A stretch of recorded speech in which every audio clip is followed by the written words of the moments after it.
The New Orleans Saints just wrapped up a contract extension for one of, if not the most important player on the roster. We got all that and a little bit of lagniappe for you on today's episode of Locked On Saints. You are Locked On Saints, your daily New Orleans Saints podcast.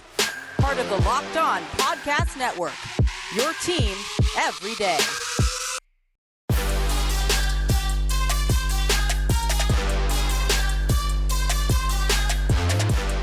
What is good, Who Dat Nation and Who Dat family? Welcome into Louisiana Sports Writers Association's number 2 sports podcast in the entire state of Louisiana, Locked On Saints, your daily podcast covering your favorite team, the New Orleans Saints, part of Locked On Podcast Network, your team every day. Thanks so much for making Locked On Saints your first listen of the day here on this Monday.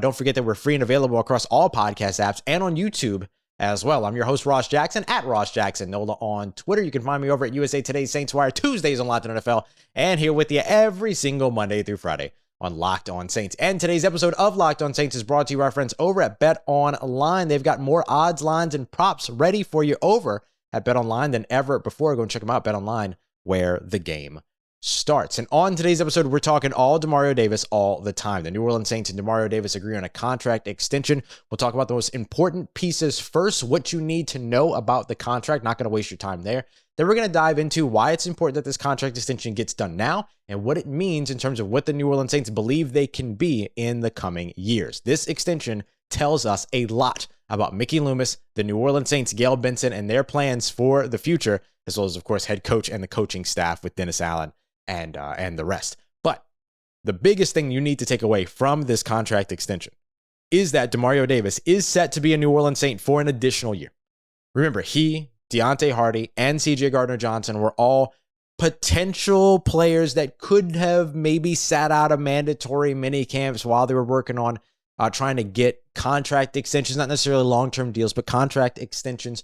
We spoke with Amy just a couple of weeks ago and thinking that maybe the contract extension for Demario would maybe be like 1 year, maybe 2 years at the most.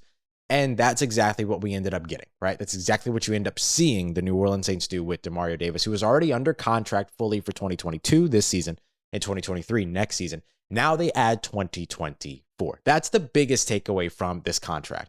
Now we can get into kind of the nitty gritty of all the other stuff that goes on around it. That 2024 season will carry a $10 million base salary, a $20 million roster bonus, and then $20 million in incentives. They also added $2 million in incentives. $20 million in incentives would be way too much. So a $10 million base salary, $2 million roster bonus, $2 million via incentives, And then you also saw $2 million of incentives added in 2022. As well as 2023. When we get those incentives, when we learn more about that, we'll break those down here on the show. His base salary in 2023, which we talked about maybe the week before last, about how his base salary in 2023 was pretty high. And so doing some type of contract extension, they could probably either maneuver some of that money in a way that it's easily restructurable next season as they have to fight to get under the salary cap over the offseason again, but don't worry, they'll be fine because of contract deals like this. Or they could potentially end up just changing that number, that base salary number, and then push some of that money into 2024 as well as void years throughout the end of it. And so what they did was that they took his $8.5 million salary, dropped it to $8.25 million, turned $250,000 into a workout bonus. So if he shows up for, off-season workouts, things like that, he'll get that money anyway. And then they guaranteed an extra $1 million. So that's a lot of jargon. But what you really need to know about that is that basically what they did was that they made a larger portion of that $8.5 million guaranteed, right? More of it is guaranteed. So it makes it easier to restructure the contract because the money's already guaranteed anyway. It's like when the New Orleans Saints offer up a $15 million roster bonus. They're not really offering up a $15 million roster bonus. They're offering up an additional $15 million of guaranteed money that they're just going to restructure in a couple of years. So he'll get the payout no matter what in terms of the cash value of the contract. But for the Saints on their salary cap, it'll sit a little bit differently on their books. We know how the New Orleans Saints tend to maneuver things and you restructure, add void years, push stuff out, turn things into signing bonus, pay it off in installments, basically, instead of being charged for it all up front, all that good stuff. The other thing to note is that there was no impact on the 2022 salary. So that signifies for you that both sides really wanted to get this deal done, right? Like the Saints didn't need to do much in terms of like knocking down his base salary to vet minimum and try to save some money on the front end to give him more money on the back end or anything like that. They actually didn't really touch anything with his 2022 season, except potentially give him more money now that he's got $2 million of incentives attached to 2022, 2023, and 2024. Now, the thing to watch is that in 2023, as well as in 2024, Demario Davis's contract is going to be a big time focus and a big piece in terms of the restructure candidates for New Orleans as they restructure to get under the salary cap in each of those offseasons. Because it's very likely they'll start at some number of over on the salary cap, right? We'll see how the gambling money kicks in, how quickly the TV money kicks in into 2024, 2025. But 2023, right now, the Saints are already, tens of thousands of dollars over the salary cap. This is going to be a contract that they'll go back to restructure and then continue to move forward. The biggest thing is going to be, when does Demario decide to retire, right? Then, how does he end up doing, or what does he end up doing to help the Saints in that situation? Because you're talking about around, $6 million that could potentially be restructured next season that goes to the books, around, let's say, $8 or $9 million in 2024 that could go to the books in terms of dead cap once they restructure that contract. So is he going to get to a situation to where if he decides that he wants to retire by 2024 or play the contract out, and then in 2025, if he does something like drop his base salary before he retires, like what Drew Brees did, or drop his base salary before he retires like Malcolm Jenkins did, and all that. So watch for that in the coming years. But Demario Davis still has a lot of good football left. So I don't think he's going to be retiring anytime soon.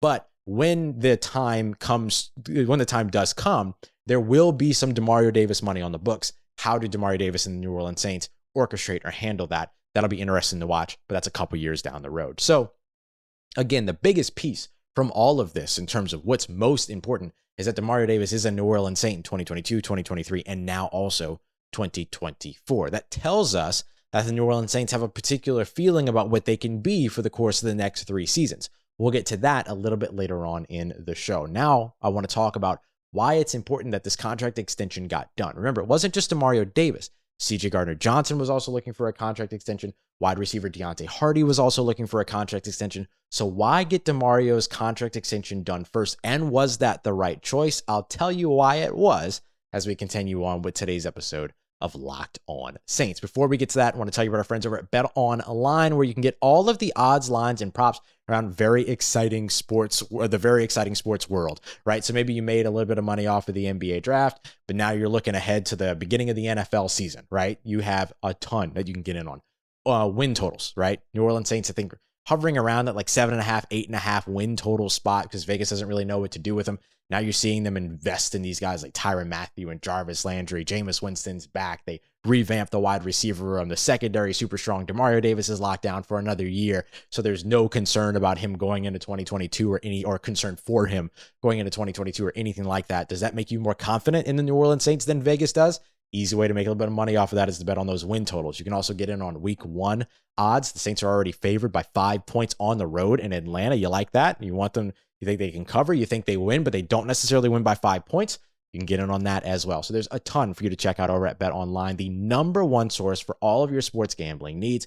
So go and check them out, whether it's on your mobile device or on your laptop. You're going to be able to keep up with all of the trends and action wherever you are by visiting Bet Online, where the game starts. All right, family, continuing on with today's episode of Locked On Saints. Thank you so much, as always, making Locked On Saints your first listen of the day every day. Glad to be here with you on this Monday, starting up another 5-show week. We're sticking around with 5 shows. We know that the Saints are going to be reporting to training camp here soon on the 19th, July 19th. So we're not really going to go away. We're just going to keep breaking things down. And then eventually we'll go through the entire 90-man roster, all the stuff we usually do throughout the off season. You will notice that at the beginning of the episode today, I gave a little bit of a nod to Louisiana Sports Writers Association. They, this weekend, recognized Locked On Saints as the #2 sports podcast in the state of Louisiana, which is huge for me because I'm a dude that, was sleeping in a car years ago before I ever started podcasting and never thought I'd be doing anything like this and having this type of connection with this community and all of it and you, right? So thank you so much for making Locked on Saints number 2. Let's get to number 1 next year. Got to knock off Ralph and Andrew and the guys over at Saints Happy Hour. But I love their show, and I'm super glad that those guys got their number 1 spot back. They've actually won this award many times before, or at least before. So really cool to see them up top. But really, really grateful to you for supporting and everything, and helping Locked on Saints get up there to where we're even in that conversation. Like that's just incredible. So thank you so much for all the hard work. And I promise to continue to go harder and harder here throughout 2022 so we can claim that number 1 spot next year. All right. So as we roll in to our second conversation, our second piece around this contract, the big thing here, again, Demario Davis is a New Orleans Saint 2022, 2023, 2024. That's great news. The big next piece of the conversation is why it's important that they got this done. And one of the reasons why it's important, and my take here, is that Demario Davis might be the most important player on this team. Like, when you think about who the New Orleans Saints are and what their identity has become since 2017, I know he joined the team in 2018, but think about the identity and what it's become since 2017. This has been a defensively focused team. Now, 2022 is going to be an exciting year for the offense, right? Alvin Kamara should have a nice season for the games that he's available. He always does. He's one of the most electrifying players in the NFL. Jameis Winston is one of the biggest arms in the NFL that has spent the entire offseason focusing on how to get better in all the other areas of the game outside of where he's already pretty elite. And then you have these wide receivers and Michael Thomas and Jarvis Landry and Chris Olave. Like, there's a lot to be excited about over on the offensive side. And you can probably pick out like Michael Thomas and say he's the most important player on the team. Cam Jordan, he's the most important player on the team. Demario Davis is the most important player on the team. And I think every argument is right. You know what I mean? I don't think that there's any use in putting these guys up against one another, because you ask any of them and they'll tell you that no individual is the most important player and that the team as a whole is what's most important. But when you look at what Demario Davis has done and the impact that he has had in making the team around him as a whole better, that's why I think he's one of your most important players, if not the most important player on your New Orleans Saints team. Think about it. 2017, right? The Saints defense gets into like around the 17th area when it comes to total defense. Demario Davis joins in 2018. Immediately, that team takes a step forward. 14th ranked in terms of scoring defense, 14th ranked in terms of total yardage allowed on defense. Then the next season, they take another step forward in 2019, 13th ranked in points, 11th ranked in yards. Then in 2020, they skyrocket. Top 5, right? Top 5 in both. 5th ranked points, like scoring defense. 4th ranked defense in terms of total yardage, total defense. And then in 2021, last year, where the entire team was marred with injury, the entire team was dealing with so many different things. You were coming up to the end of the Sean Payton era. You probably didn't know that if you were a player or a part of the organization, right? But still, like, there was a lot of these things that were just kind of, it was the post Drew Brees era officially had gotten started. Like, there were just so many question marks around this team that still went 9-8, 58 different starters, 4 different quarterbacks, 4 different kickers, so on and so forth. 4th ranked scoring defense, 7th ranked in total yardage, a second year in a row as a top 5 scoring defense.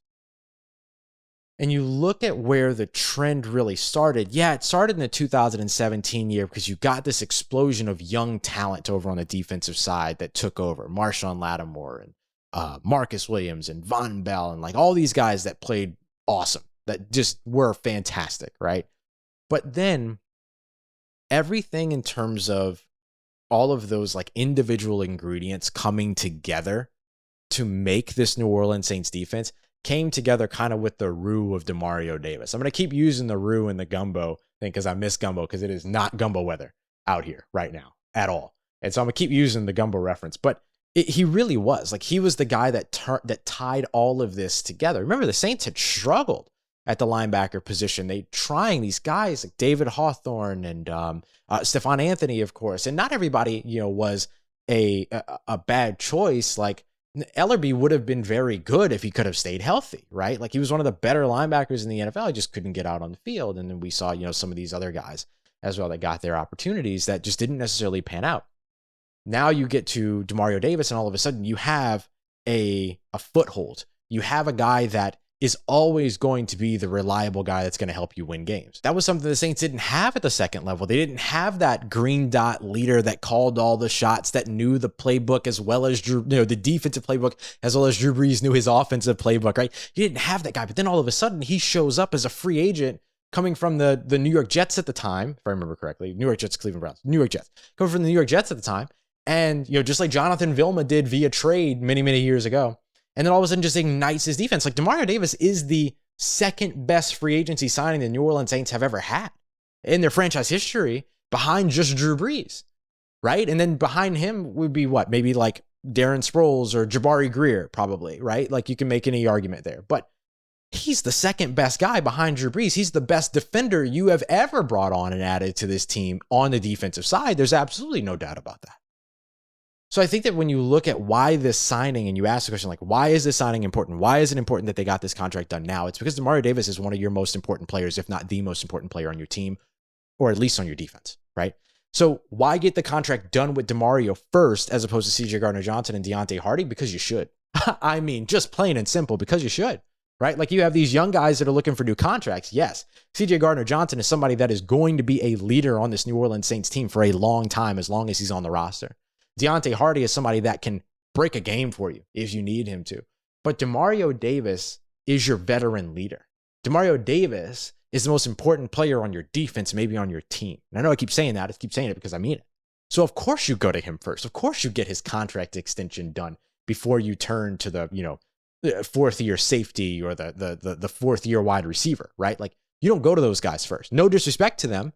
It's just that like when Demario Davis comes to you and says, hey, I'm looking for a contract extension, you pay attention to Demario Davis and you get that contract extension done, especially when you have a defensive coordinator that is now your head coach, a defensive coordinator that wanted to get Demario Davis in New Orleans in the first place, that kept, like, Demario Davis talked about how he almost retired before he signed with the New Orleans Saints. Like, he almost gave up on football. And then he ended up with the New Orleans Saints, ended up with the New Orleans Saints, and then has had this sort of, I don't even want to call it a resurrection, but he had an all-pro year with the Saints when he should have had several all-pro years before that, right? Like, it elevated his status to not be on teams like the Cleveland Browns and New York Jets. Imagine that, right? So you think about, like, why get this contract done now? That's why. It's because he's the most important player on your defense, potentially the most important player on your team. So it was a good move by Mickey Loomis, Gail Benson, Kai Hartley, everybody, right? Dennis Allen to get this done. And now you go into 2022, and for Demario, there's no questions, right? Like he signed the paper. He knows what his future is for the next 3 years. Should he want it this way? We'll have to see how the figures and everything all work out, because of course they're going to move money around on his contract, right? When you have an $8 million salary or cap hit, you have a $10 million base salary and you're a New Orleans Saints player, like that money's going to move around. But either way, you're going to get it, right? You look at, there's a difference between cap spending and cash spending. And that's something it's tough to explain, but there's like the kind of like philosophical money, which is the cap space, which is how you negotiate everything in terms of the contracts. And then there's the cash space, which is where things actually get paid out. So if I give you a $10 million signing bonus at the beginning of your contract, you're going to see $10 million paid out to you, usually over the course of game checks, but you're going to get $10 million over the course of your first year because it was a signing bonus and it was due at signing, right? On the books, though, that if you have a 5-year contract, then that's only a $2 million per year cap hit as opposed to a cash value. So the Saints, when you look at their cap hit versus their cash value, number one disparity in the NFL because they continue to spend the cash and then restructure the cap. And that's where the New Orleans Saints get stuff done. And that's exactly what's going to happen with Demario Davis. But that's how you keep players happy, right? Again, we think back to that Pro Football Focus salary cap health metric that they created, to where the 16 teams that were the most healthy salary cap teams had only 4 playoff teams in them, while the 16 worst teams when it came to salary cap health had 10 playoff teams in them. So imagine that. You spend money and your team's good. And here's the New Orleans Saints, not only spending money, but spending money where it matters, and that's Demario Davis. So what does this also tell us, though? Beyond 2022, he's now extended through 2024. What does that mean? What does that tell us that the New Orleans Saints think about themselves going into their future years, regardless of what happens in 2022? We'll answer that as we continue on and wrap up today's episode of Locked On Saints. Let's get it, Who Dat Nation. Wrapping up today's episode of Locked On Saints. Thanks again for making us your first listen of the day and finding us wherever it is that you get your podcasts, and on YouTube as well. More on the way in terms of different ways that you can find Locked On Saints. By the way, we'll be making some announcements here in the next couple of weeks ahead of training camp. So lots of fun stuff on the way here on just fun news, good things happening with the podcast. So we talked about the New Orleans Saints and their contract extension with Demario Davis, right? Told you we're doing Demario Davis all day, all episode today. So Demario Davis gets his contract extension. Big piece to take away. He's in New Orleans in 2024. Why is it important? Because he's the most important player on your team, maybe. Easily the most important player on your defense, though. And then you look at, the fact that he's a veteran leader in terms of the contract timing. But what does this mean moving forward for the New Orleans Saints? And what this tells me is that the New Orleans Saints are perfectly comfortable being a defensively minded and a defensive identity focused team for the foreseeable future. They are perfectly happy with defense winning them games for the next 3 years. You don't keep Demario Davis for an extra year if you're not going to continue to pour funds into your defense, because Demario Davis will make everything work, right? But you're going to have to put talent around him, right? No matter what, right? You can't sell him short. Like, can he elevate players? Yeah, of course he can. Absolutely. Especially now with OTAs and all these things that are back now that he would be able to take part in and kind of help some of these younger guys develop over time. And there's like greater continuity going into training camp, all that. Yeah. Can he elevate guys? For sure. But are you going to waste his time like that? No, you're not going to waste his time like that. You're going to treat Demario Davis the way that the Saints treated Jameis Winston this past season, right? And then you look at the other contracts that are around. The contract for Tyrann Mathieu could be over in 2 years, but it could go into a third year. And Tyrann Mathieu already said that, hey, look, if I get the opportunity, I'm ready to play out the rest of my career in New Orleans, right? You look at Marcus May's contract. You look at the extension to Marshon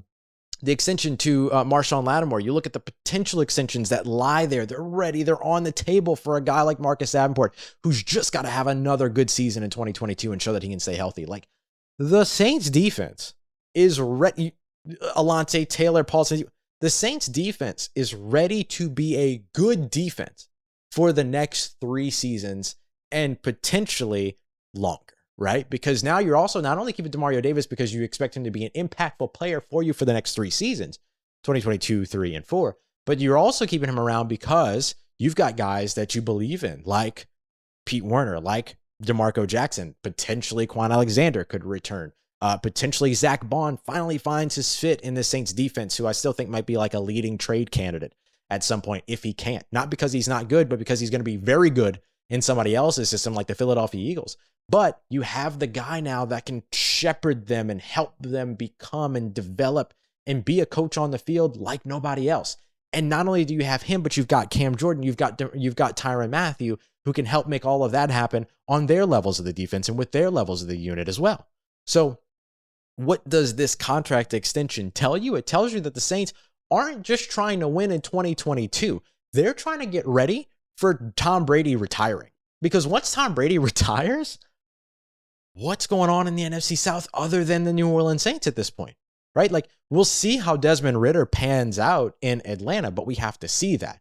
We'll see whatever happens with the Carolina Panthers. Will Matt Rule even make it through 2022? I don't know. What's going to happen with the Tampa Bay Buccaneers when Tom Brady retires? The New Orleans Saints, they're trying to keep all their pieces in place. They're focused on making sure that they're going to have the best quarterback. They're focused on making sure that they're going to have the best leadership. They're focused on making sure that they have the best players that are already on their team locked down so that they can run away with the NFC South once Tom Brady's out of the building. And they could run away with the NFC South with Tom Brady in the building, for all we know. But now they want to make sure that they can do it for the next 3 years, not just 2022. We talked at the end of last week about the New Orleans Saints, actually the very day that Demario Davis's contract extension was finalized, about what has been kind of the key ingredient for the New Orleans Saints. It was Friday's episode. We talked about the 3 most important things that we learned about the New Orleans Saints. Fun episode. Go and check it out if you missed it. One of the biggest ingredients for the Saints this offseason has been leadership. Look at their draft. Chris Olave, Trevor Penning, Alontae Taylor, DeMarco Jackson, Justin Jackson, all of them have leadership qualities and leadership credits, leadership kind of like, I don't know the word that I'm looking for there, but things that show their leadership, right? Team captains, leadership within the community, leadership consoles, things that they were a part of.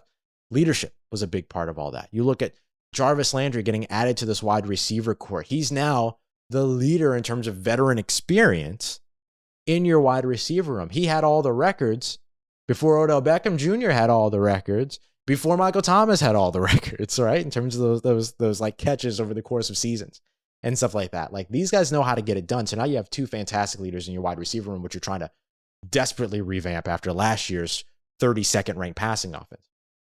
You bring back Jameis Winston, who, again, every player that has played with this guy absolutely loves him. Loves him. They love him in the locker room, right? He's a leader. Cam Jordan. You extend Demario Davis. You bring in Tyrann Mathieu. Leadership. And now here they are extending Demario Davis. Just another example of leadership being a key focus for the New Orleans Saints as they lose their long-term head coach and then roll into the Dennis Allen era. And Dennis Allen so far is not afraid to say, hey, I want leaders on this team. I want competition on this team because I want this team growing daily. And that's exactly what he's done. And so when you keep a guy like Demario Davis through 2022, 2023, 2024, you're making sure that not only are you avoiding wasting today, you're avoiding wasting any time when it comes to tomorrow, when that NFC South door just flings wide open because you don't have the greatest quarterback to play the game in the division any longer. Now, the Saints can still beat that guy. They've done it over and over again over the course of the past couple of seasons. Don't get me wrong. And they could do it again in 2022. But once that's out the door, all of a sudden this division becomes the New Orleans Saints division to any national person who's been talking trash about the New Orleans Saints over the course of the past 6 months. And there's absolutely no doubt about that. And when you keep Demario Davis and you continue to build these contracts out for the next couple of seasons just to make sure you've got the players that you need, this New Orleans Saints team, Mickey Loomis, Gail Benson, they're not waiting around. They're not twiddling their thumbs. They're going to make sure that this team is ready to compete, not just today, but tomorrow as well.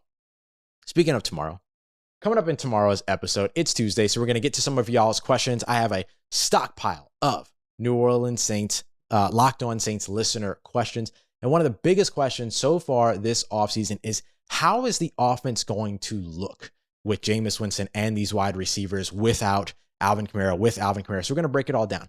We're going to look at the run game. We're going to look at the passing game. We're going to look at the blocking. We're going to look at it all and talk a little bit about what it is that's going to be most important to the New Orleans Saints' success. And it could all come down to one player. So we're going to break that down in tomorrow's episode. Demario Davis, he's a New Orleans Saint for the next 3 years. And that's a really, really good feeling for a lot of New Orleans Saints fans. And I hope you got a really, really good feeling listening to today's episode of Locked On Saints or watching today's episode of Locked On Saints. I appreciate you as always making us your first listen of the day every day here for your second listen. Make sure you go and check out the Locked On NFL podcast. Luke and I will have you covered in tomorrow's episode, but today Kevin Ostreicher is getting you everything you need to know from around the NFL in less than 30 minutes. As always, y'all, I appreciate you so much for making me a part of your day. For everything else that you need around your New Orleans Saints, make sure you follow me on Twitter at Ross Jackson, NOLA. Hit me up. Let me know how the family's doing. Let me know how you living. Let me know how you momming them. And trust you, that nation. I'll holla at you.